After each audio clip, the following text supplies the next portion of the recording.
Alright guys, I have Cameron here. He's a local grower to me, and he's someone that I just recently got involved with this year, kind of a mentoree, and got a little shot of his patch here. He's got a nice plant going here in September, and he's got a fruit behind him. Very good fruit. First year grower here. Cameron, why don't you tell us a little bit about yourself? Well, my name's Cameron. I'm from Russell County, Kentucky. I've been gardening, my family and me, we've been gardening, well, ever since I was a kid. And I have grown pumpkins and gourds before, but this is actually my first time growing giant, Atlantic giant pumpkins, in the competition level. So what got you into the giant pumpkins? Well, it was August 2021, and I went to the state fair with my family and girlfriend. We went to the state fair and actually seen the competition, the giant pumpkin weigh off competition at the state fair in 2021. And I told my parents and family, I said, I got to find out how I get one of them seeds, because I don't know how they got that pumpkin that big. I don't know how all these pumpkins are that big, but I have to find out how I'm going to grow a pumpkin that big. And so I kind of asked around at the fair and asked around some people that were looking and watching the weigh off, and your name, Scott's name came up, obviously, for being somebody around me. Obviously we just live 15-20 minutes apart. Your name came up, and I found you on social media and reached out, and here I am. I got with you this spring. You gave me, we worked out a deal for 2 seeds, and here we are. So do you know what the seed genetics are on this one? What are you growing? Well, this seed is a Bayuk 1088. All right, didn't butcher the last name too bad, and you didn't call me Baywatch, so I'll take that. Yeah. It's a nice fruit. And so the Bayou 1088 is one of the I believe it's the 1858 Schmitz times 2350 Ginger from my state record last year. So definitely got the orange that came out in it a little bit there, and it's a very pretty fruit. Got a salmon color to it. It does. Yeah. It's a nice fruit, very solid. So let's get started. Let's get a couple questions here for first year growers. Tell us a few things going into this that you ended up doing that you didn't know that you had to do, or what got you to where you are. What are a few things that were very important that you found out? Well, as a first time grower, my recommendation for any first time grower is to make sure that you have the proper wind fence. Some kind of wind block. If you're in a high elevated area and you're growing pumpkins like I am up on top of this ridge, you really got to have some kind of wind fence or some kind of wind block to knock this wind down. One thing that I noticed with this is, my pumpkin plants and the leaves, the foliage, it took a beating throughout the year. We kind of had a rainy season with a lot of storms and wind that really damaged the plants. So if I had any recommendation for a new grower, is to make sure that you have a proper wind fence or wind block early on to keep the leaves healthy. Second thing is you're going to have space. When I got these seeds, I came out here and I planted them between some beans and some tomatoes. I thought I had enough space for these pumpkins. Scott told me, well, you're going to need a lot more space.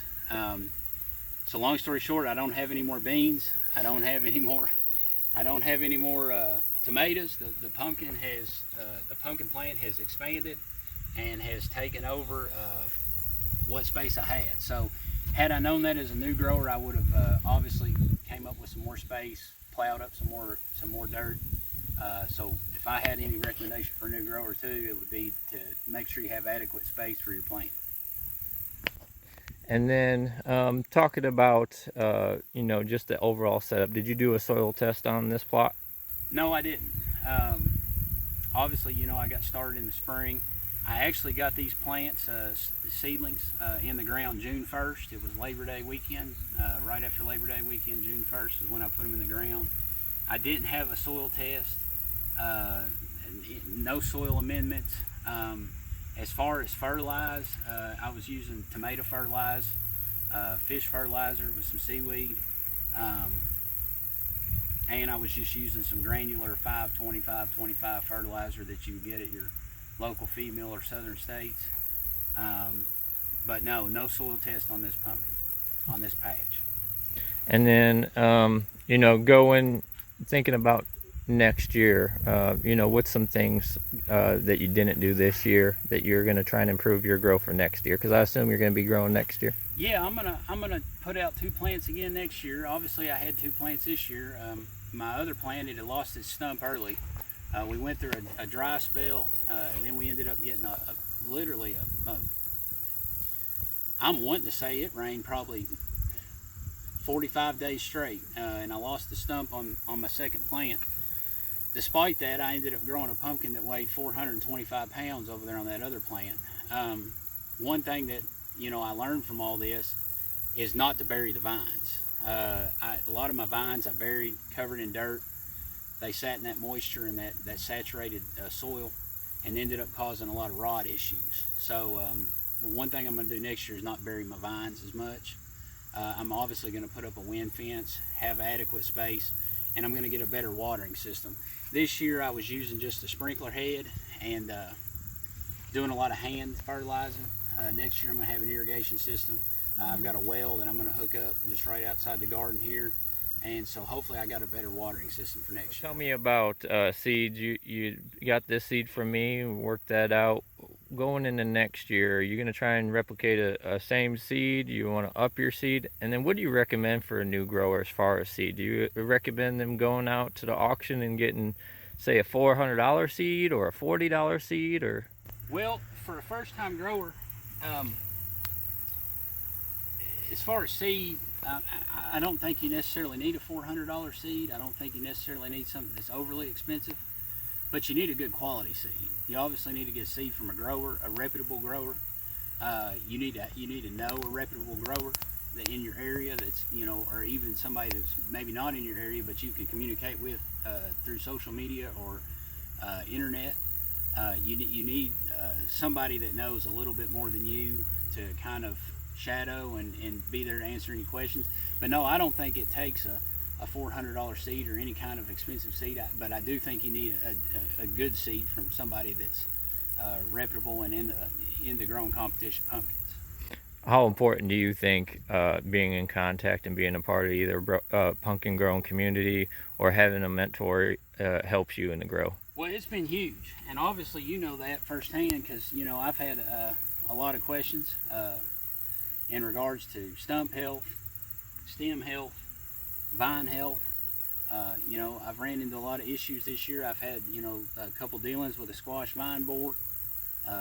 That's something that I'm kind of familiar with growing gourds in the past, but in this case you've just got so much plant spread out over so much area. Unlike gourds where you're growing up a trellis, you can kind of see right then. This you've kind of got to survey a little bit more. So yeah, it is good to know a reputable grower and be in contact with someone that you can communicate with and have there to answer your questions. Awesome. And you're going to be taking this to a weigh off this year, correct? Yes, this pumpkin here is actually going to go to Roberts Family Farm in Meade County on September 17th. Plan is to get it out of here, get it out of the patch a day ahead. So it's got about 9 days left. And I love the sun hitting it right now because the sun's giving it a light brighter orange color, and you definitely get to see the colors in the sunlight. So yeah, that's awesome to see. And for first year growers, I know you were hesitant early on as far as weigh offs go. What would you suggest for a first year grower? Say they don't have nearly as big of a fruit as you have right here, but let's just say they have a 200, 300, 400 pound fruit. Would you suggest they still go to a weigh off? Yeah, I mean, because it's kind of how I got involved. I went to obviously the weigh off in 2021 at the Kentucky State Fair in Louisville, Kentucky. I didn't even have a pumpkin, but I went to the weigh off not on purpose, not intentionally. I was just kind of there. But when I seen that, I was like, wow, I got to figure out how to get one of them seeds. And see, my goal this year with this pumpkin was I told you at the beginning of the year, if I got a 200-pound pumpkin, I'd be happy. And then, you know, a couple weeks later, it was 500 pounds, and I said, well, I'm even happier. And you know, now we're up above 800. So yeah, I mean, it doesn't matter what pumpkin size you got. I think it's important to go to a weigh off so you just kind of get familiar with the style and the technique, and you kind of get some more information, share information. Because like I said, there's a lot that goes on here than what you know, most people from the outside see. That's awesome, Cameron. Well, we'll wrap it up here, and you know, I've been in contact with the other Pumpkin War guys, and they all want to let you know personally that, you know, they're proud of you. Yeah. You know, definitely know how much work, right, that's involved in growing a fruit, especially one closing in on 1,000 pounds like yours.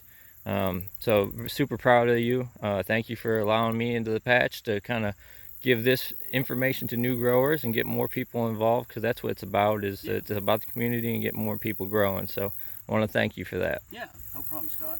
Thank you for your time too.